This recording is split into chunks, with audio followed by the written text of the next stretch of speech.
Bonjour à tous et bienvenue dans ce nouvel épisode de Carnet de voyage.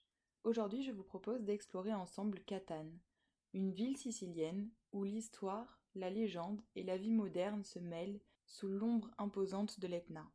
Imaginez une ville reconstruite après un tremblement de terre où chaque rue raconte une histoire, chaque place cache une légende et où l'on déguste des spécialités culinaires uniques au monde.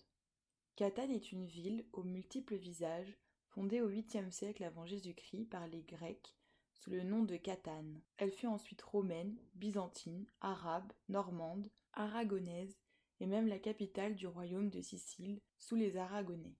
Mais c'est au Moyen Âge que Catane s'affirme comme un centre culturel majeur. En 1434, le roi Alphonse V d'Aragon y fonde la première université de Sicile, qui attire des étudiants de toute la Méditerranée. C'est en 1693 que son destin bascule.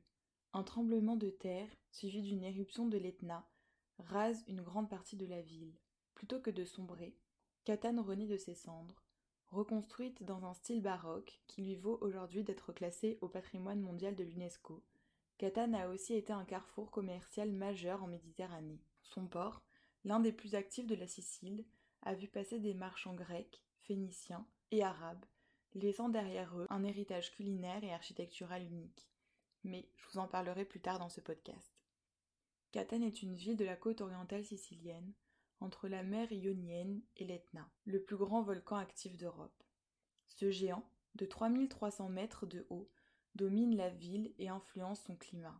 Les étés sont chauds et secs, mais adoucis par des brises marines, et les hivers sont doux et ensoleillés.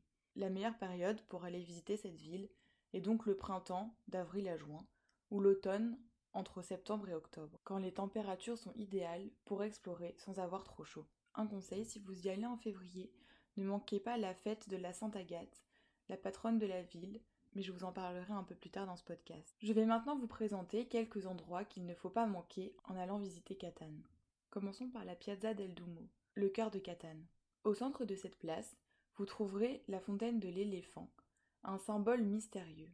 Selon la légende, cet éléphant en lave protège la ville des colères de l'Etna. Juste à côté, vous trouverez la cathédrale Sainte-Agathe, avec sa façade baroque et ses fresques intérieures. À quelques pas, vous trouverez le château Ursino, construit au XIIIe siècle par Frédéric II. Aujourd'hui, il est un musée et abrite des collections d'art et d'archéologie et offre une vue imprenable sur la mer et le volcan. Vous pouvez aussi marcher sur la Via Etna, l'artère principale de la ville, bordée de palais baroques, de cafés et de boutiques. Elle mène tout droit vers l'Etna. En chemin, vous pourrez faire une pause dans une pâtisserie pour goûter un cannello, une spécialité locale. Enfin, pour une immersion dans la vie locale, vous pouvez aller au palais de la Pesceria, l'un des marchés aux poissons les plus animés de Sicile, où l'on trouve des produits frais.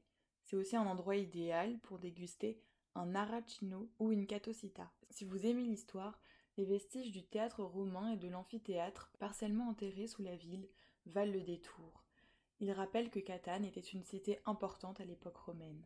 Catane est aussi une ville où la culture et la tradition sont omniprésentes. La cuisine locale est un véritable voyage en lui-même. Je vous conseille de goûter notamment la pasta al norma, un plat de pâtes aux aubergines, à la ricotta salée et au basilic, qui est né dans la ville même. Ou encore les arnasini, des boulettes de riz frites garnies de mozzarella ou de pistache, selon les recettes.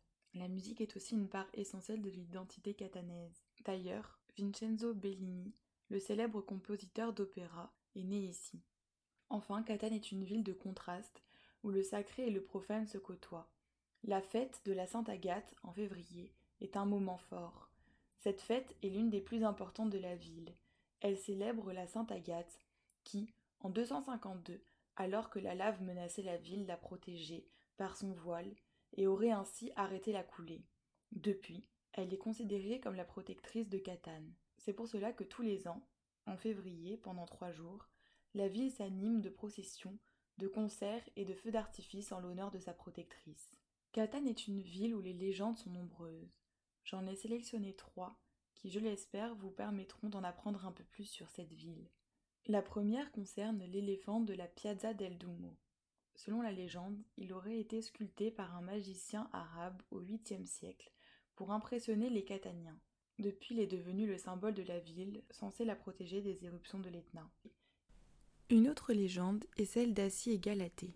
Ce mythe grec raconte l'amour impossible entre le berger Assie et la nymphe Galatée, transformée en rivière par les dieux pour échapper à la jalousie du cyclope Polyphème.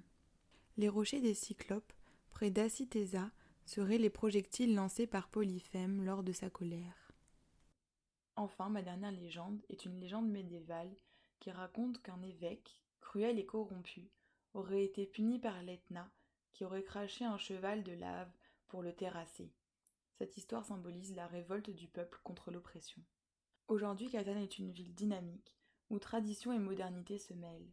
Le centre historique, avec ses ruelles baroques et ses places animées, est un lieu de rendez-vous pour les Cataniens et les touristes. Les bars, restaurants et boutiques y sont légion, et la vie nocturne est particulièrement animée, surtout l'été. La ville organise aussi de nombreux événements culturels comme des festivals de musique, des expositions d'art contemporain et des marchés de street food.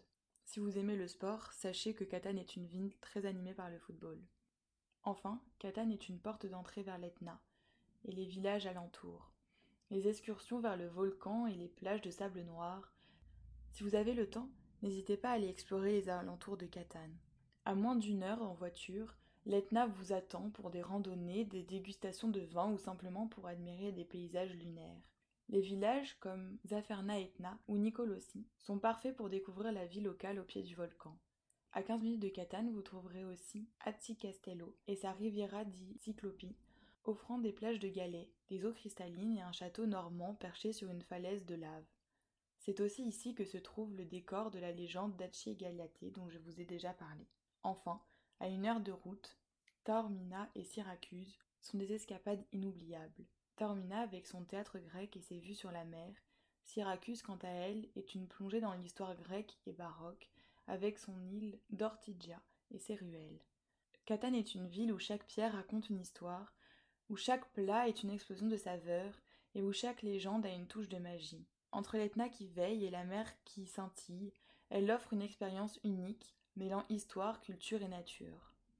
N'hésitez pas à aller la visiter pour découvrir par vous-même sa beauté et son mystère. À la prochaine pour un nouvel épisode de Carnet de voyage.